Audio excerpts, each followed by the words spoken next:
লাখো মানুষের অংশগ্রহণে ব্রাহ্মণবাড়িয়ার কসবা উপজেলায় আড়াইবাড়ি আলিয়া মাদ্রাসার অধ্যক্ষ গোলাম সারোয়ার সাইদির জানাজা অনুষ্ঠিত হয়েছে। ২১ নভেম্বর বাদ আসর আড়াইবাড়ি আলিয়া মাদ্রাসা সংলগ্ন মাঠে তার জানাজা অনুষ্ঠিত হয়। জানাজায় ইমামতি করেন গোলাম সারোয়ার সাইদির বড় ছেলে গোলাম সুবহান সাইদি। জানাজায় অংশ নেয় লাখো মানুষ। দীর্ঘ ১৬ দিন হাসপাতালে নিবিড় পর্যবেক্ষণ কেন্দ্রের চিকিৎসাধীন থেকে ২১ নভেম্বর ভোর ৪:২০ রাজধানীর এভারকেয়ার হাসপাতালে তিনি ইন্তেকাল করেছেন। গোলাম সারোয়ার সাইদি ছিলেন একজন পীরজাদা। ব্রাহ্মণবাড়িয়া জেলার কসবা উপজেলার প্রাণকেন্দ্রে অবস্থিত আড়াইবাড়ি দরবার শরীফের প্রয়াত পীর সাহেব আল্লামা হজরত মাওলানা শাহ সুলতান মোহাম্মদ হাক্কানী রহমতুল্লাহ আলাইহির সুযোগ্য সন্তান তিনি। এছাড়া আড়াইবাড়ি দরবার শরীফের প্রতিষ্ঠাতা আল্লামা হজরত মাওলানা আবু সাইদ আসগর আহমেদ আল কাদেরীর নাতি ছিলেন তিনি।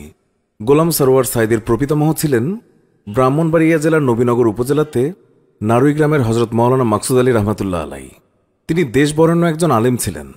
গোলাম সারোয়ার সাইদির দাদা মাওলানা আবু সাইদ আসগর আহমদ ১৯৩৭ সালে কসবা উপজেলাতে পৌর সদরের আড়াইবাড়ি আলিয়া মাদ্রাসা ও একটি সমৃদ্ধ পাঠাগার প্রতিষ্ঠা করেন। এরপরে তার ছেলে মাওলানা মোহাম্মদ গোলাম হাক্কানী এর হাল ধরেন। সেই মাওলানা শাহ মোহাম্মদ গোলাম হাক্কানীর তৃতীয় ছেলে মাওলানা মোহাম্মদ গোলাম সারোয়ার সাইদি। তার ৫ ছেলে এবং ৪ কন্যার মধ্যে সাইদি সবচেয়ে বেশি পরিচিত। অন্যরা ব্যবসা এবং চাকুরিতে নিজের ক্যারিয়ার গড়ে তুললেও মোহাম্মদ গোলাম সারোয়ার সাইদি পারিবারিক প্রতিষ্ঠানের দায়িত্ব পালন করে গেছেন। ঢাকা বিশ্ববিদ্যালয় থেকে পাশ করা মোহাম্মদ গোলাম সারোয়ার সাইদি ২০০৪ সালে আড়াইবাড়ি আলিয়া মাদ্রাসাকে কামিল মানে উন্নীত করেন। পাশাপাশি গড়ে তোলেন আড়াইবাড়ি ইসলামিয়া সাদিকিয়া এতিমখানা, লিল্লা বোর্ডিং, আড়াইবাড়ি হাক্কানিয়া হাফিজি মাদ্রাসা, আড়াইবাড়ি সৈয়দা নুরানি মাদ্রাসা, ইসলামী বুক ক্লাব এবং আরও অনেক প্রতিষ্ঠান। বর্তমানে ইবতেদায়ী, জুনিয়র, দাখিল, আলিম ও ফাজিল কেন্দ্র এখানে স্থাপিত হয়েছে। প্রতিষ্ঠা শুরু থেকেই এই মাদ্রাসা এলাকার শিক্ষা বিস্তার, অনইসলামিক কার্যকলাপ রোধ সহ বিভিন্ন সামাজিক উন্নয়নমূলক কর্মকাণ্ডে অংশ নিচ্ছে। দায়িত্ব নিয়ে মাদ্রাসার লাইব্রেরিকে মূল্যবান এবং দুষ্প্রাপ্য অনেক গুরুত্বপূর্ণ বইয়ে সমৃদ্ধ করেন মাওলানা মোহাম্মদ গোলাম সারোয়ার সাইদি। তিনি দেশ বিদেশে বিভিন্ন সেমিনার সিম্পোজিয়ামে অংশগ্রহণের মাধ্যমে অর্জিত অভিজ্ঞতা শিক্ষার্থীদের মাঝে তা বিলিয়ে দেন। মাওলানা মোহাম্মদ গোলাম সারোয়ার সাইদি বিশেষ করে বিগত কয়েক বছরে ইউটিউব চ্যানেলে ইসলাম বিষয়ক নানান বিষয়ে বয়ান করতেন। এইসব বয়ানই তাকে বিশেষ পরিচিতি এনে দিয়েছে। ফেসবুকেও তার অফিসিয়াল ফ্যান পেজে লাখ লাখ ফলোয়ার্স রয়েছে। তার জানাজায় অংশ নিতে ২১ নভেম্বর দুপুর থেকেই জানাজার মাঠে দলে দলে লোক আসতে শুরু করে। পরবর্তীতে মাঠে জায়গা না পেয়ে অনেকেই মাঠের আশপাশ এলাকায় অবস্থান করে ওনার জানাজায় অংশ নেন।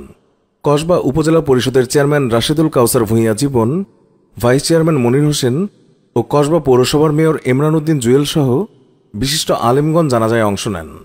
জানাজা শেষে আড়াইবাড়ি মাদ্রাসা সংলগ্ন পারিবারিক কবরস্থানে গোলাম সারোয়ার সাইদিকে দাফন করা হয়। তার মতো একজন বিশিষ্ট আলেমের মৃত্যুতে শোকের মাতমে মেতেছে গোটা দেশ। একটি শোকবার্তায় হুজুরের এলাকার সন্তান আইনমন্ত্রী আনিসুল হক বলেন, মাওলানা গোলাম সারোয়ার সাইদি এই দেশের প্রখ্যাত বুজুর্গানে আলেমেদিন সৈয়দ আসগর আহমেদের দৌহিত্র। তার পিতা মরহুম পীর গোলাম হাক্কানীর স্থলাভিষিক্ত হয়ে দুনিয়া ও আখিরাতের মুক্তির জন্য দিনের দাওয়াত দিয়ে গেছেন।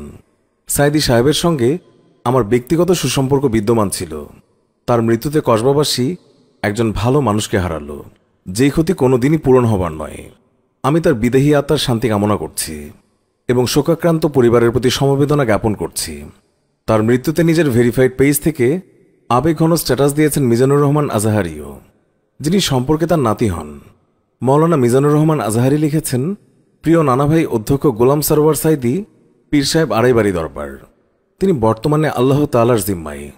ইন্না লিল্লাহি ওয়া ইন্না ইলাইহি রাজিউন।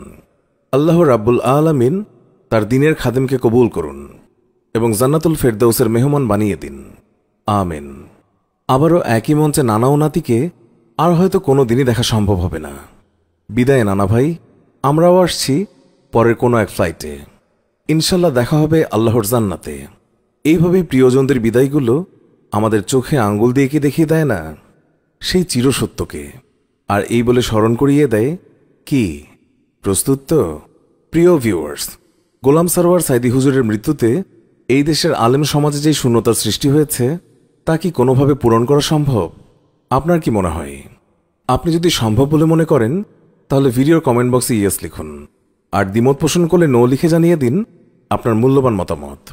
আর ভিডিওটি ভালো লেগে থাকলে অবশ্যই একটি লাইক দিন এবং অনেক অনেক শেয়ার করুন। আমাদের ভিডিওগুলো ভালো লাগলে অবশ্যই আমাদের চ্যানেলটি সাবস্ক্রাইব করুন। আমাদের এই ভিডিওগুলো ফেসবুকে দেখতে চাইলে আমাদের ফেসবুক পেজটিতে একটি লাইক দিন। এতক্ষণ ধরে আমাদের ভিডিওটি দেখার জন্য অনেক অনেক ধন্যবাদ।